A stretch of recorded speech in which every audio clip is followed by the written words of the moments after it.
తెల్లవారితే చక్రవర్తి అయి రాజ్యమునేలే రామయ్య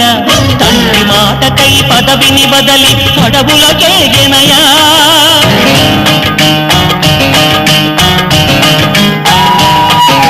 నదిలో జనులను కావగ వచ్చిన మహావిష్ణు అవతారమయ్య ఆలిని రక్కసుడపహరించితే ఆక్రోశించెనయా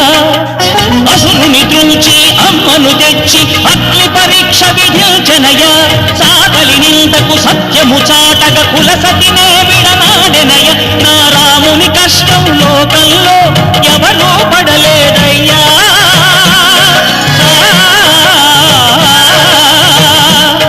నా రాముని కష్టం లోకంలో ఎవరూ పడలేదయ్యా సత్యం ధర్మం త్యాగంలో అతనికి సరిలేనయ్యా కరుణాహృదయుడు శరణను వారికి